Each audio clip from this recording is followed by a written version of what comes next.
Friends, आप सभी का बहुत बहुत स्वागत है।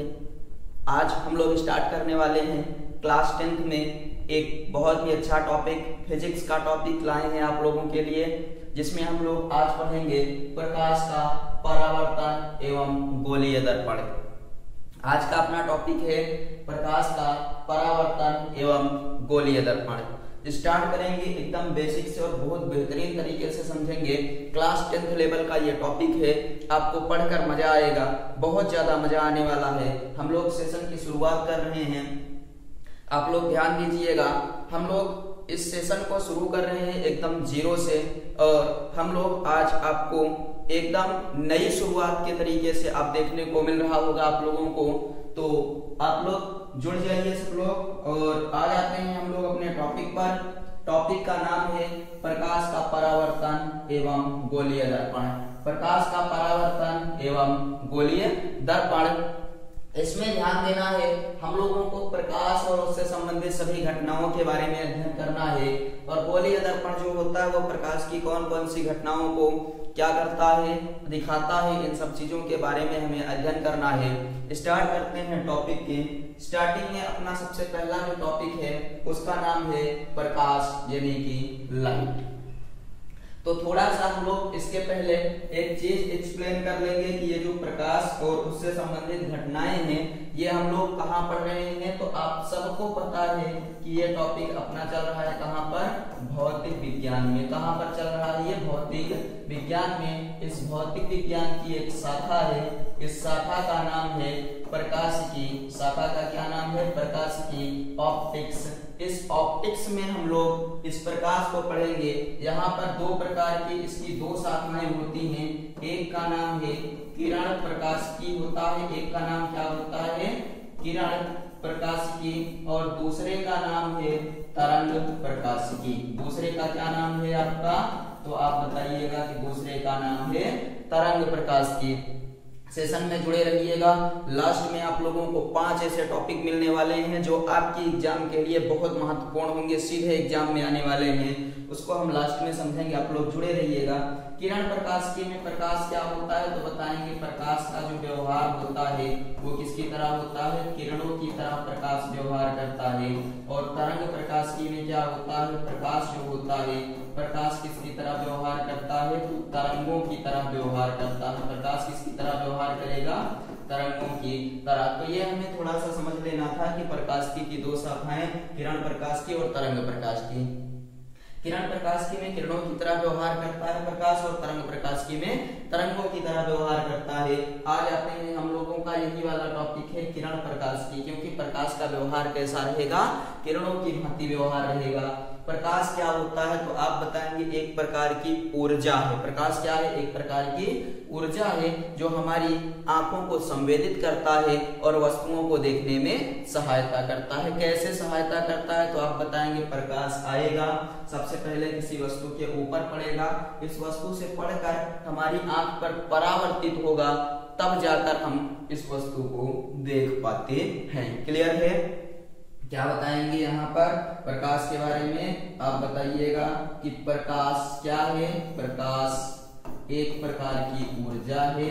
प्रकाश एक प्रकार की क्या है, ऊर्जा है, जो हमारी आंखों को संवेदित करके, जो हमारी आंखों को क्या करता है, संवेदित करता है।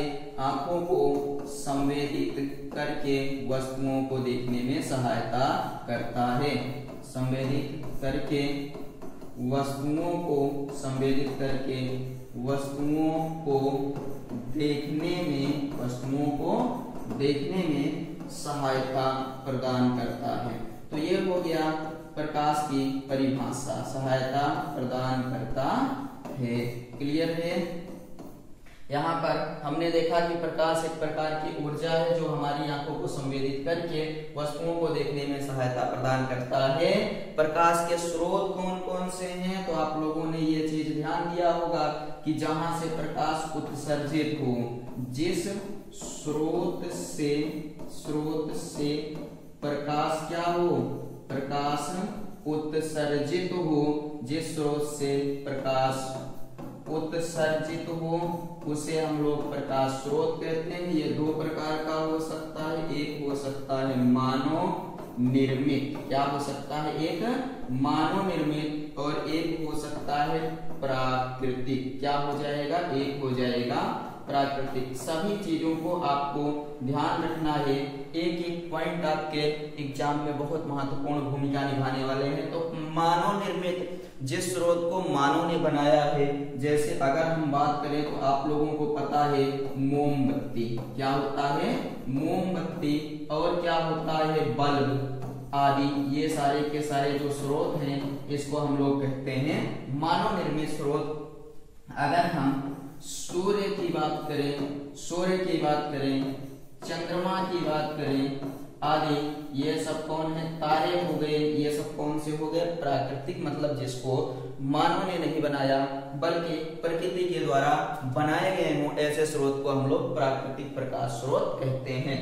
ये बताइए पहली स्लाइड पर जितना कुछ दिख रहा है आप लोगों को क्लियर हुआ? एक प्रकार की ऊर्जा है जो हमारी आंखों को संवेदित करके वस्तुओं को देखने में सहायता प्रदान करती है, और जिस स्रोत से प्रकाश उत्सर्जित हो उसको प्रकाश स्रोत कहते हैं। एक हो सकता है मानव निर्मित, जिसको आदमी ने बनाया हो, जैसे मोमबत्ती, बल्ब आदि। प्राकृतिक स्रोत जो होता है वो सूर्य, चंद्रमा, मतलब जिसको प्रकृति ने बनाया हो, मानव निर्मित ना हो। अब हम लोग आगे बढ़ते हैं, स्क्रीनशॉट ले लीजिएगा आप लोग। दूसरे पर आते हैं, प्रदीप्त प्रकाश स्रोत और अप्रदीप्त प्रकाश स्रोत भी हम लोग समझ लेते हैं। तो ध्यान रखिएगा, प्रदीप्त प्रकाश स्रोत वे स्रोत होते हैं जिनमें स्वयं का प्रकाश होता है, जिनमें क्या होता है, स्वयं का प्रकाश होता है, मतलब स्वयं से प्रकाश उत्सर्जित करते हैं। जिनमें स्वयं का प्रकाश होता है उन्हें हम लोग प्रदीप्त प्रकाश स्रोत कहते हैं। अगर उदाहरण आपसे पूछा जाए तो आप कहेंगे सूर्य, क्या बताएंगे इसका एग्जाम्पल? तो इसका एग्जाम्पल आप बताएंगे सूर्य हो जाएगा, चंद्रमा हो जाएगा, चंद्रमा इसमें नहीं आएगा, याद रखिएगा, चंद्रमा इसमें नहीं आएगा। यहाँ पर तारे का नाम ले लेंगे, तारे जो होते हैं, बल्ब जलता है तो स्वयं का प्रकाश उत्सर्जित करता है आदि।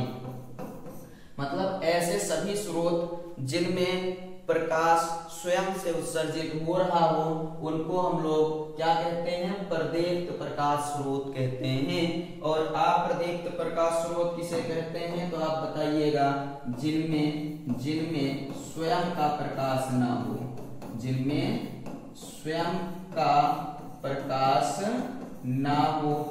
स्वयं का प्रकाश नहीं होगा तो ये उत्सर्जित प्रकाश कैसे करेंगे? तो बताइएगा, ये प्रदीप्त वस्तुओं के प्रकाश के कारण क्या करते हैं, प्रकाश का उत्सर्जन करते हैं, प्रकाश का उत्सर्जन करते हैं। अब एग्जाम्पल देते हैं किस तरीके से। मान लीजिए ये हो गया सूर्य, ये क्या हो गया आपका, ये हो गया सूर्य, और यहाँ पर है चंद्रमा, क्या है ये, चंद्रमा।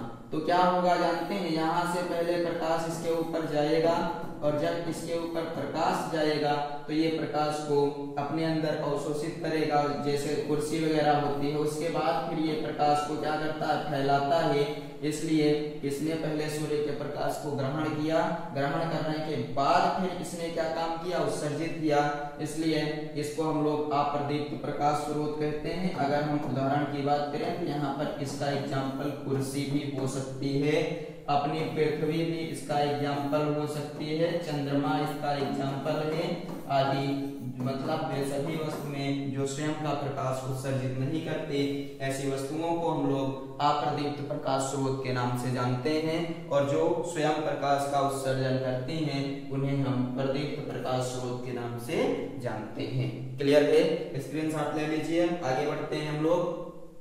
प्रकाश के गुण बहुत इंपॉर्टेंट है, सीधे एग्जाम में आता है। प्रकाश के लक्षण बताइए, प्रकाश के गुण बताइए, प्रकाश के कैरेक्टर्स बताइए क्या क्या होते हैं। तो हम लोग आज इसी पर बात करते हैं। अब प्रकाश के गुण क्या क्या होते हैं। तो सबसे पहला गुण और सबसे इम्पोर्टेंट आप ये बताइएगा कि जो प्रकाश होता है उसके चलने के लिए किसी भी प्रकार के माध्यम की आवश्यकता नहीं होती है। प्रकाश के चलने के लिए किसी भी प्रकार के माध्यम की आवश्यकता नहीं होती। प्रकाश के चलने के लिए किसी भी माध्यम की आवश्यकता नहीं होती है। किसी माध्यम की आवश्यकता नहीं होती है। इसका मतलब ये हुआ कि जो प्रकाश है वो निर्वात में भी चल सकता है। इसका मतलब क्या हुआ? अर्थात प्रकाश निर्वात में चल सकता है। जहां कोई माध्यम ना हो उसे क्या कहते हैं? निर्वात कहते हैं। निर्वात में भी चल सकता है। क्लियर है?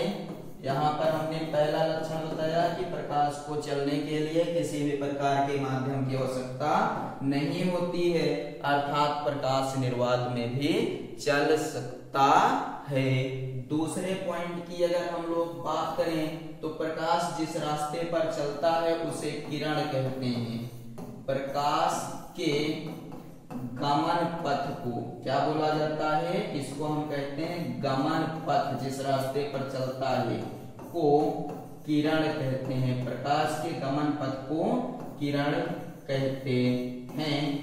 याद रखिएगा, प्रकाश जिस रास्ते पर चलता है उसे क्या कहते हैं? किरण कहते हैं।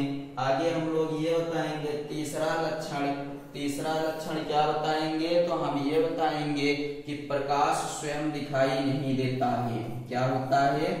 प्रकाश स्वयं दिखाई नहीं देता। प्रकाश स्वयं दिखाई नहीं देता है। प्रकाश स्वयं दिखाई नहीं देता है। तो कैसे बताएंगे? तो बताइएगा, बल्कि किसी वस्तु पर जब यह पड़ता है, बल्कि जब प्रकाश किसी वस्तु पर पड़ता है, किसी वस्तु पर पड़ता है, किसी वस्तु पर पड़ता है तो वह वस्तु हमें दिखाई देती है। तो वह वस्तु हमें दिखाई देती है। क्लियर हुआ? प्रकाश स्वयं दिखाई नहीं देता है, और जब प्रकाश किसी वस्तु के ऊपर पड़ता है तो वो वस्तु हमें प्रकाशित हुई दिखाई देती है। तीन चीज हमने पहले कहा, प्रकाश जो है उसके चलने के लिए किसी भी प्रकार के माध्यम की आवश्यकता नहीं होती, मतलब निर्वात में भी चल सकता है। प्रकाश के गमन पथ को किरण कहते हैं। प्रकाश स्वयं दिखाई नहीं देता, बल्कि जब किसी वस्तु के ऊपर प्रकाश पड़ता है तो वस्तु हमें दिखाई देती है। उसके बाद फिर आप बताइएगा कि अलग अलग माध्यम में प्रकाश की चाल अलग अलग होती है। चौथा पॉइंट ये बताएंगे कि अलग अलग माध्यम में प्रकाश की चाल अलग अलग होती है। ये भी आपका प्रकाश का एक लक्षण हो गया। पांचवा पॉइंट बताइएगा कि जब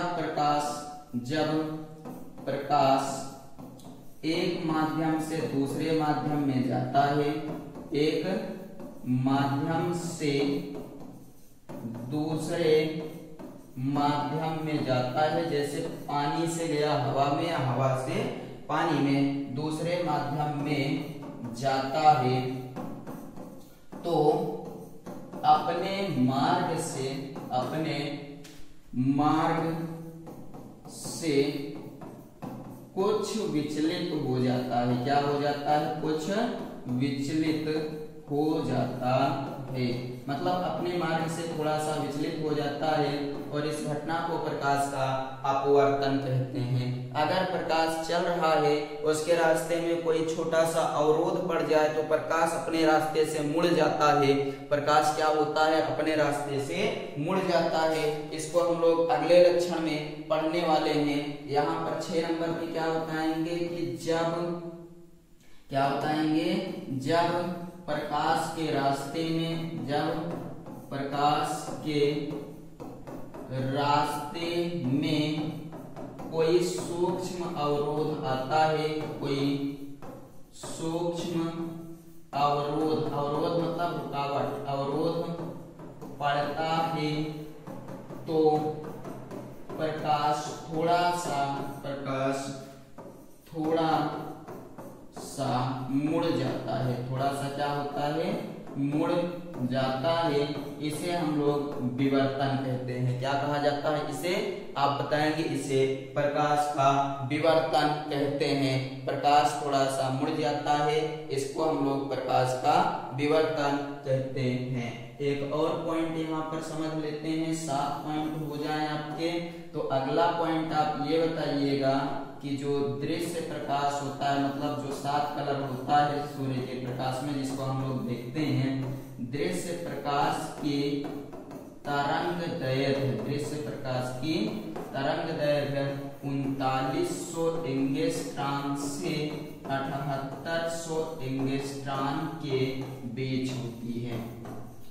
दृश्य प्रकाश की तरंगदैर्घ्य कितनी होती है, 3900 एंगस्ट्रॉम से लेकर 7800 एंगस्ट्रॉम के बीच दृश्य प्रकाश की तरंगदैर्घ्य होती है। क्लियर हुआ? ये 7 पॉइंट आपके लिए बहुत इंपॉर्टेंट है, काम किए हैं। सबसे पहले हमने क्या समझा, सबसे पहले हमने समझा प्रकाश का गुण। प्रकाश के चलने के लिए किसी प्रकार के माध्यम की आवश्यकता नहीं होती, प्रकाश निर्वात में चल सकता है। गमन पथ को किरण कहते हैं। प्रकाश स्वयं दिखाई नहीं देता, बल्कि जब वो वस्तु पर पड़ता है तो वो वस्तु हमें दिखाई देती है।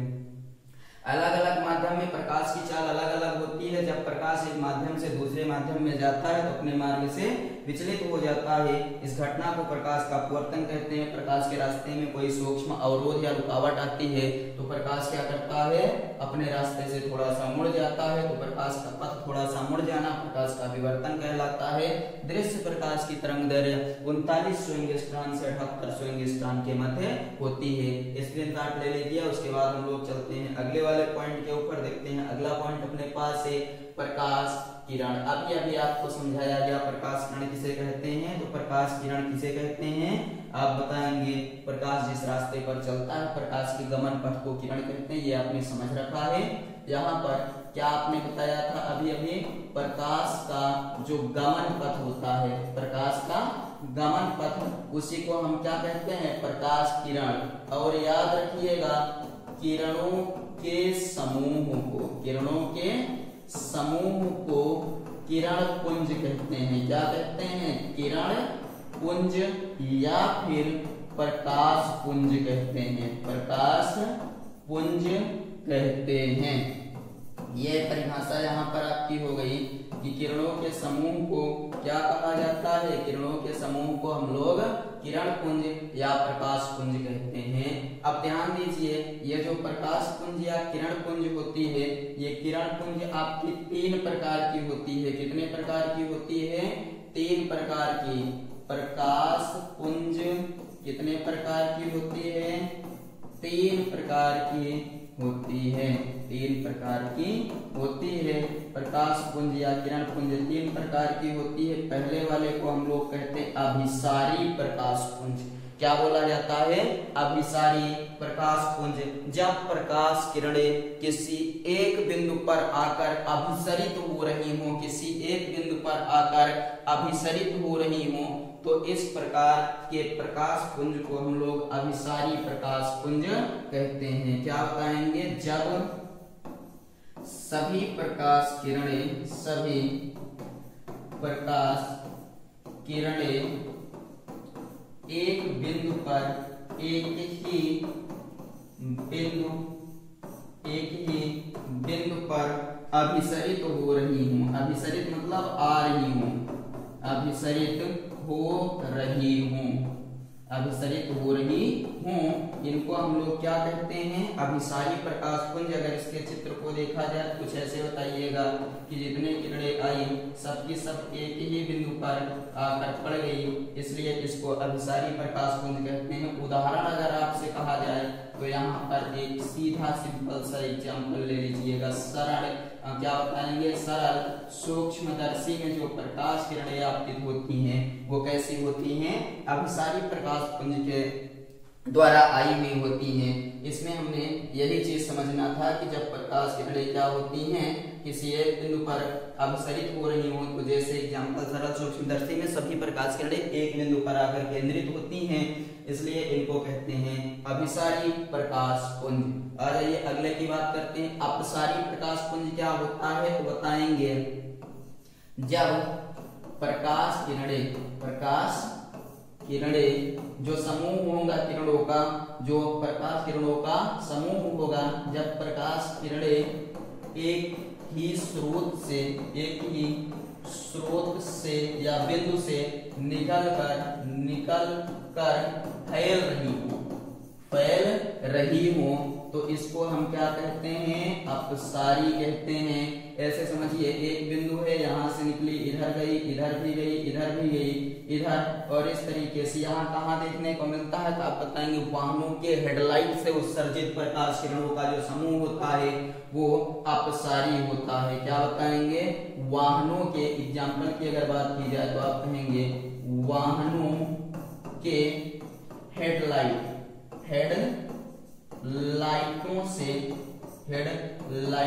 से उत्सर्जित, वाहनों के हेडलाइटों से उत्सर्जित प्रकाश किरण, हेडलाइटों से उत्सर्जित, वाहनों के हेडलाइटों से उत्सर्जित किरणें जो होती हैं वो कैसी होती हैं, आप बताएंगे अपसारी प्रकृति की होती हैं। एक बिंदु से निकलती हैं, ऐसे फैलते हुए सभी तरफ, ऐसे फैलते हुए सभी तरफ जाती हैं, इसलिए इनको हम लोग क्या नाम देते हैं, अपसारी प्रकाश पुंज कहते हैं। समांतर में क्या होगा, बताएंगे सभी प्रकाश किरणें एक दूसरे के समांतर निकलती हैं, सभी प्रकाश किरणें एक दूसरे के समांतर निकलती हैं, एक दूसरे के समांतर निकलती हैं। कैसे, कहां से निकलेंगी, तो जब कोई स्रोत बिंदुवत हो, एग्जाम्पल क्या बताएंगे, बिंदुवत स्रोत से, मतलब अपना स्रोत जो रहेगा वो कहां पर रहेगा, अनंत पर। स्रोत कहां रहेगा, अनंत पर। अगर एग्जाम्पल की बात किया जाए तो जैसे आपको पता है सूर्य है, तो सूर्य से आने वाली किरणें, सूर्य से आने वाली किरणें कैसी होती हैं, समांतर होती हैं। सूर्य से आने वाली किरणें कैसी होंगी, समांतर होंगी। आपको ध्यान रखना है, हमने पढ़ा अभिसारी, अपसारी और समांतर प्रकाश पुंज। समांतर प्रकाश पुंज में क्या होता है, सभी किरणें एक दूसरे के समांतर निकलती हैं, ऐसे सभी किरणें ऐसे ऐसे जाएंगी एक दूसरे के समांतर, और ये कहाँ देखने को मिलता है, बिंदुवत स्रोत या फिर स्रोत जब अनंत पर होता है, तो ऐसे प्रकाश किरणों के उदाहरण में हमने सूर्य से आने वाली प्रकाश किरणों की व्याख्या की। आगे बढ़ते हैं, देखते हैं अगला आपका टॉपिक है प्रकाश का परावर्तन। प्रकाश का परावर्तन अच्छा टॉपिक है, ध्यान से पढ़िएगा। यहाँ पर प्रकाश के परावर्तन में हम ये बताएंगे कि जब प्रकाश का परावर्तन, जब प्रकाश किसी चिकने अथवा पालिश किए हुए तल से टकराए, जब प्रकाश क्या हो, किसी चिकने अथवा पालिश किए हुए तल से टकराए, जैसे शीशा हो गया, टकराने के बाद फिर संपूर्ण प्रकाश जिस माध्यम से आया उसी माध्यम में वापस लौट जाए। जैसे आप लोगों ने शीशा देखा होगा, घड़ी देखी होगी, घड़ी से ऐसे प्रकाश चमकाते हैं, तो ये क्या होता है, आपका प्रकाश के परावर्तन के अंतर्गत आता है कि कोई प्रकाश होगा, किसी चिकने और पालिश किए हुए सतह से टकराएगा, तो टकराकर जिस माध्यम से आया उसी माध्यम में क्या होगा, वापस लौट जाएगा। इस घटना को हम लोग प्रकाश का परावर्तन कहते हैं। इस घटना को किस नाम से जाना जाता है, प्रकाश के परावर्तन के नाम से जाना जाता है। हमने देखिए यहाँ पर एक शीशा रखा हुआ है, इसके ऊपर एक 90 अंश की लाइन खींच रखा है। इस लाइन को हम लोग कहते हैं अभिलंब। क्या कहा जाता है, इसको अभिलंब कहा जाता है। आप बताइएगा, जो किरण आ रही है, आने वाली किरण को हम आपतित किरण का नाम देते हैं, टकरा कर वापस जाने वाली किरण को क्या नाम देते हैं, परावर्तित किरण का नाम देते हैं। आप ये बताएंगे कि हमने यहाँ पर शीशा रखा, शीशा का एक बिंदु है जिसके ऊपर हमने 90 अंश की रेखा खींचा, उसको आपतन बिंदु का नाम दिया। इधर हमने कलई कर रखा है, शीशे पर एक तरफ पालिश होती है, तो उसी को हमने कहा पालिशदार सतह, दूसरा तल चमक रहा होता है, जिसको कहते हैं परावर्तक सतह। ऊपर की ओर वायु है और नीचे की ओर कोई दूसरा माध्यम होगा। हम लोग क्या कर रहे हैं, वायु में एक तरफ से प्रकाश को भेज रहे हैं और ये प्रकाश आपका दूसरी तरफ उसी तरीके से परावर्तित होकर वापस लौट रहा है। तो आप बताएंगे कि अगर प्रकाश एक माध्यम से है उसी माध्यम में वापस लौट जाए, इसी घटना को प्रकाश का परावर्तन कहते हैं। आने वाली किरण को आपतित किरण, टकरा कर वापस जाने वाली किरण को परावर्तित किरण, और जिस बिंदु पर आपका परावर्तन होता है उसे आपतन बिंदु कहते हैं। ध्यान रखिएगा, परावर्तन की घटना में आपतित किरण और आपतन अभिलंब के बीच बने कोण को आपतन कोण कहते हैं, जिसे आई से प्रदर्शित करते हैं। अभिलंब और परावर्तित किरण के बीच बने कोण को परावर्तन कोण कहते हैं, इसे आर से प्रदर्शित करते हैं। प्रकाश के परावर्तन के दो नियम हैं, उन नियमों को देख लेते हैं, उसके बाद एक छोटे से आपको प्रैक्टिकल के माध्यम से इस चीज को हम समझाने का प्रयास करते हैं, अपने पास सुविधा है। प्रकाश के परावर्तन के दो नियम हैं, जिसमें पहला होता है आपतित किरण, परावर्तित किरण तथा आपतन बिंदु। आपतित किरण, परावर्तित किरण तथा आपतन बिंदु पर खींचा गया अभिलंब तीनों एक ही तल में होते हैं। देखिए, आपतित किरण, परावर्तित किरण तथा आपतन बिंदु पर खींचा गया अभिलंब तीनों एक ही तल में होते हैं। इस तल को परावर्तक पृष्ठ के नाम से जाना जाता है, इसे परावर्तक पृष्ठ या परावर्तक तल के नाम से जाना जाता है। आपतन कोण और परावर्तन कोण आपस में बराबर होते हैं। परावर्तन की घटना में आपतन कोण आई और परावर्तन कोण आर आपस में क्या होते हैं, बराबर होते हैं। आपसे एक क्वेश्चन आपके बोर्ड एग्जाम में पूछा जाता है कि यदि प्रकाश किरण कोई है, अभिलंब पर आपतित हो रही है, अभिलंब पर आपतित हो रही है, तो अभिलंब पर आपतित हो रही है तो इसका परावर्तन कोण कितना होगा, तो जितने पर आएगी उतने पर ही जाएगी। क्या बताएंगे, यहाँ पर जितने पर ये प्रकाश किरण आएगी उतने पर वापस जाएगी। अभिलंब पर आने का मतलब है कि वो 0 डिग्री पर आ रही है, तो जाएगी कितने पर, जाएगी भी 0 डिग्री पर ही। क्लियर है, आई है अगर 0 डिग्री पर तो ये कितने पर जाएगी, 0 डिग्री पर ही चली भी जाएगी। और उसके बाद फिर हम लोग आगे बढ़ते हैं, टॉपिक है अपना प्रकाश किरणों की उत्क्रमणीयता। प्रकाश किरणों की उत्क्रमणीयता क्या होता है कि अगर हम इसको क्या माने, आपतित किरण, और इसको क्या माने, परावर्तित किरण, जैसा कि होता है, तो आपतित किरण से प्रकाश भेजेंगे तो परावर्तित किरण से जाएगा। थोड़ी देर के लिए इस परावर्तित किरण को आप भूल जाइए, इसको क्या मान लीजिए, आपतित किरण। तो अगर इसको आपतित मानेंगे तो इस वाले से परावर्तन होने लगेगा, मतलब दोनों का रास्ता एक दूसरे का उल्टा है। तो एक दूसरे का उल्टा होना ये क्या कहलाता है, उत्क्रमणीयता कहलाता है। आपतित किरण को परावर्तित किरण पर भेज दिया जाए तो परावर्तित किरण आपतित किरण पर पहुंच जाती है। इसी घटना को प्रकाश किरणों की उत्क्रमणीयता कहते हैं। आ जाते हैं प्रतिबिंब के ऊपर। आप लोग एक प्रतिबिंब के बारे में जानते हैं कि अगर कोई शीशा हो, शीशे में आप देखेंगे तो आपकी एक फोटो दिखाई देती है, उसी फोटो को हम प्रतिबिंब कहते हैं। देखिए, दर्पण के सामने वस्तु को रखने पर दर्पण के अंदर वस्तु की आकृति दिखाई देती है, जिसे प्रतिबिंब कहते हैं। दर्पण के सामने वस्तु को रखने पर उसके पीछे उसमें आकृति दिखाई देती है, जिसे क्या कहते हैं, प्रतिबिंब कहते हैं। एक परिभाषा और है कि वस्तु से चलने के पश्चात जो प्रकाश किरणें है, वस्तु से चलने के पश्चात पुनः प्रकाश किरणें परावर्तन के बाद जिस बिंदु पर मिलती हैं, मतलब वस्तु से चली, परावर्तन हुआ, फिर जिस बिंदु पर मिलेंगी उसी बिंदु को उसे क्या कहते हैं, वस्तु का प्रतिबिंब कहते हैं। प्रतिबिंब अपना दो प्रकार का होता है, एक वास्तविक प्रतिबिंब और दूसरा कौन सा होता है, आभासी प्रतिबिंब। जहां पर प्रकाश किरणें वास्तव में मिल रही हो वहां वास्तविक प्रतिबिंब बनता है।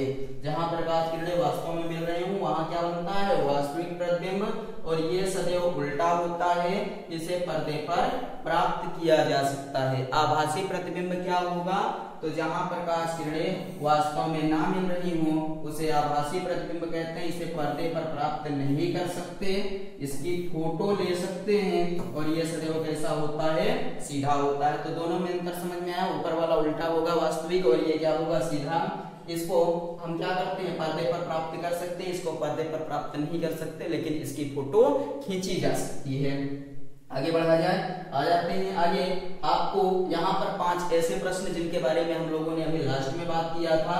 सबसे पहला और इम्पोर्टेंट क्वेश्चन, प्रकाश की जो चाल होती है निर्वात में वो 3 × 10⁸ मीटर प्रति सेकंड होती है। अगर किलोमीटर में बात किया जाए तो 3 लाख किलोमीटर प्रति सेकंड, 3 लाख किलोमीटर प्रति सेकंड होती है।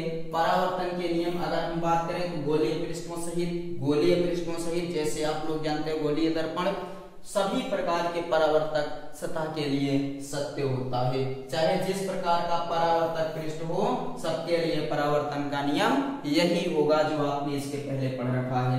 चिकने पृष्ठ से होने वाले परावर्तन को नियमित परावर्तन कहते हैं। आप लोगों ने इसको भी पढ़ा है कि चिकने पृष्ठ से होने वाले परावर्तन को क्या कहते हैं, नियमित परावर्तन कहते हैं। बहुत बार एग्जाम में पूछा गया है, यहाँ पर स्टार लगाकर तैयार रखिएगा इसको।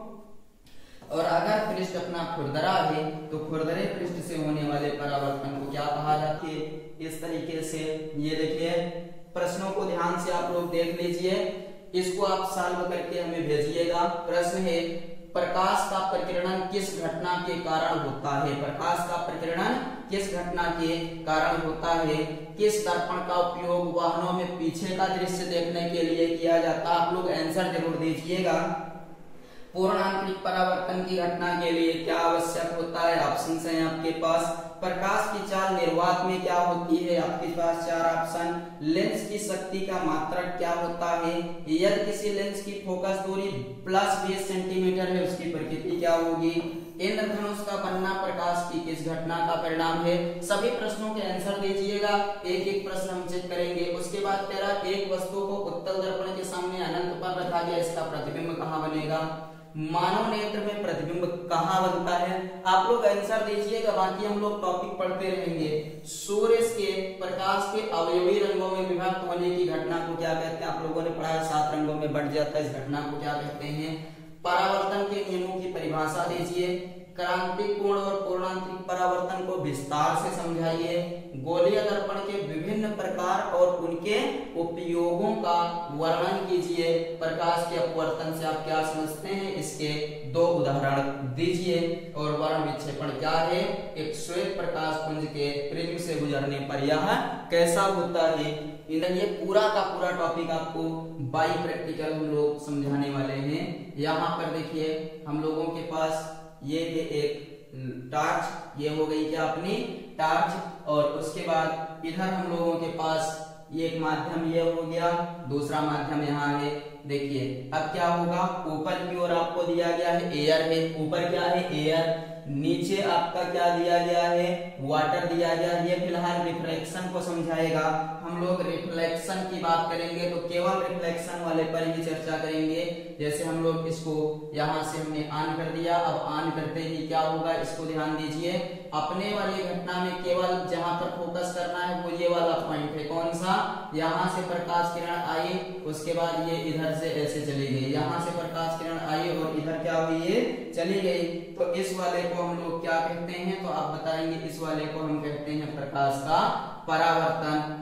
क्या बोला जाता है इसको, प्रकाश का परावर्तन बोला जाता है। केवल आपको यही वाला समझना है कि हमने इधर से प्रकाश भेजा तो प्रकाश इधर से जाकर ये वाला वापस लौट रहा है। परावर्तन की बात कर रहे हैं, अपवर्तन बाद में पढ़ेंगे भी। नीचे अभी आपको थोड़ा सा एक चीज भी बताए थे, प्रकाश अगर जाएगा दूसरे माध्यम में तो अपने रास्ते से थोड़ा सा मुड़ जाता है, इसको अपवर्तन कहते हैं। प्रकाश जिस माध्यम से आया उसी माध्यम में वापस लौट गया। आप देखिए इसको हम जैसे जैसे बढ़ा रहे हैं, आई का मान यहाँ अभिलंब पर ले जाते हैं। अभी क्वेश्चन वाले कंडीशन पर देखिए अभिलंब पर ले गए तो ये भी किस पर आ गया, अभिलंब पर। धीरे धीरे बढ़ाना शुरू कर रहे हैं इस वाले पर, तो ये भी आपका क्या हो रहा है, बढ़ना शुरू हो रहा है, बढ़ना शुरू हो रहा है। जैसे जैसे ये वाला कोण बढ़ा रहे हैं, घटा रहे हैं, वैसे वैसे ये भी आपका क्या हो रहा है, बढ़ता जा रहा है, घटता जा रहा है। तो ये होता है प्रकाश का परावर्तन। और दूसरे माध्यम में गया तो इस वाली घटना को हम कहते हैं प्रकाश का अपवर्तन।